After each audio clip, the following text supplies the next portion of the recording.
ನಿನ್ನೆ ದಿವಸ ನಮ್ಮ ಗೋಕಾಕ್ ತಾಲೂಕಿನ ಕೊಣ್ಣೂರು ಗ್ರಾಮದಲ್ಲಿ ನಮ್ಮ ದೇಶದ ಹೆಮ್ಮೆಯ ಮಗಳಾದ ಕರ್ನಲ್ ಸೋಫಿಯಾ ಕುರೇಶಿ ಅವರು ಕುಟುಂಬಸ್ಥರು ಇಲ್ಲಿರ್ತಾರೆ.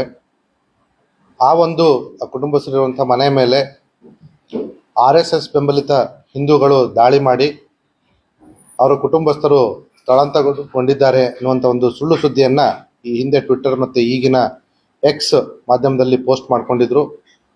ಆ ವಿಚಾರವಾಗಿ ನಮ್ಮ ಜಿಲ್ಲಾ ಸಾಮಾಜಿಕ ಮಾಧ್ಯಮ ಮಾನಿಟರಿಂಗ್ ಸೆಲ್ ಏನಿದೆ ಅವರು ತಕ್ಷಣ ಈ ಮಾಹಿತಿಯನ್ನು ನಮ್ಮ ಗಮನಕ್ಕೆ ತಂದರು. ನಮ್ಮ ಜಿಲ್ಲಾ ಸಾಮಾಜಿಕ ಮಾಧ್ಯಮ ಮಾನಿಟರಿಂಗ್ ಸೆಲ್ನವರು ಕೂಡ ಅಲ್ಲಿ ಒಂದು ರಿಜಾಯಿಂಡರ್ ಹಾಕಿದ್ರು. ಜೊತೆಗೆ ನಾನು ಕೂಡ ಒಂದು ಆ್ಯಸ್ SP ಆಫ್ ಬೆಳಗಾವಿ ಅಲ್ಲಿ ಒಂದು ಕಾಮೆಂಟ್ ಮಾಡಿದೆ. ಇದು ಒಂದು ಸುಳ್ಳು ಸುದ್ದಿ ಮತ್ತು ಈ ರೀತಿ ಸುಳ್ಳು ಸುದ್ದಿ ಹರಡೋರ ಮೇಲೆ ನಾವು ಕ್ರಮ ತಗೊಳ್ತೀವಿ, ಡಿಲೀಟ್ ಮಾಡದೇ ಇದ್ರೆ ಅನ್ನುವಂಥ ಒಂದು ಪೋಸ್ಟನ್ನು ಹಾಕಿದಾಗ ತಕ್ಷಣ ಆ ವ್ಯಕ್ತಿ ಅದನ್ನು ಡಿಲೀಟ್ ಮಾಡಿದ್ದಾನೆ. ಮತ್ತು ಈಗಾಗಲೇ ಈ ಸೋಫಿಯಾ ಕುರೇಶಿ ಅವರು ನಮ್ಮ ದೇಶದ ಪ್ರತಿಯೊಬ್ಬರ ಮನೆಯಲ್ಲಿ ಮಾತಾದಾಗ ನಮ್ಮ ಪೊಲೀಸರನ್ನ ಅವರ ಮನೆಗೆ ಕಳಿಸಿ ಅವರ ಕುಟುಂಬಸ್ಥರಿಗೆ ಯಾವುದನ್ನು ಮಾಡಬೇಕು ಯಾವುದನ್ನು ಮಾಡಬಾರ್ದು ಅಂತ ಒಂದು ಸೂಕ್ಷ್ಮವಾಗಿ ಕೂಡ ಹೇಳಿಕೊಟ್ಟಿದ್ವಿ. ನಿನ್ನೆ ದಿವಸ ಕೂಡ ಈ ಒಂದು ಮಾಧ್ಯಮದಲ್ಲಿ ಸುದ್ದಿ ಬಂದ ಮೇಲೆ ಮತ್ತೊಂದು ಬಾರಿ ನಮ್ಮ ಪೊಲೀಸರನ್ನ ಅವ್ರ ಮನೆಗೆ ಕಳಿಸಿ ಎಚ್ಚರಿಕೆಯಿಂದ ಇರಲಿಕ್ಕೆ ತಿಳಿ ಹೇಳಿದ್ವಿ.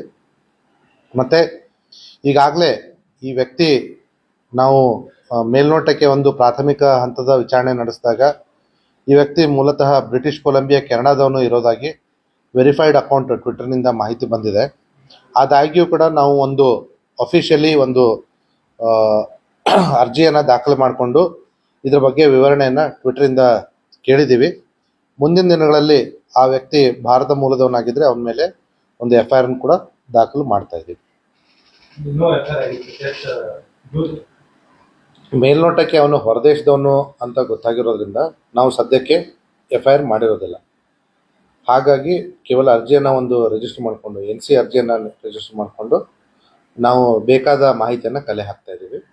ಅವಶ್ಯಕತೆ ಬಿದ್ದರೆ ಇಮಿಡಿಯೇಟ್ಲಿ FIR ಮಾಡ್ತೀವಿ.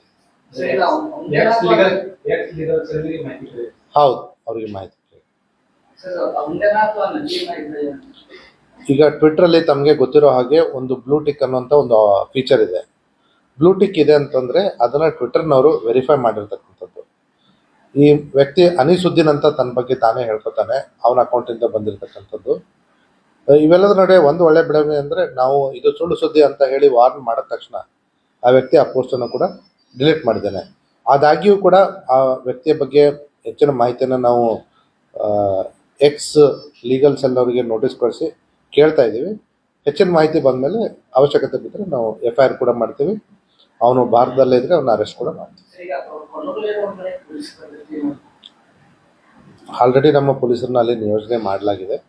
ಆದರೆ ಅವ್ರ ಕುಟುಂಬಸ್ಥರು ಆಲ್ರೆಡಿ ಮಿಲಿಟರಿಯಲ್ಲಿರೋದ್ರಿಂದ ಅವರಿಗೂ ಕೂಡ ಈ ಸೂಕ್ಷ್ಮತೆಗಳು ಅರಿವಿದೆ. ಹಾಗಾಗಿ ಅವರು ಇಲ್ಲ ಸರ್ ನಾವು ಕೇರ್ಫುಲ್ ಆಗಿರ್ತೀವಿ ಅಂತ ಹೇಳಿದ್ದಾರೆ.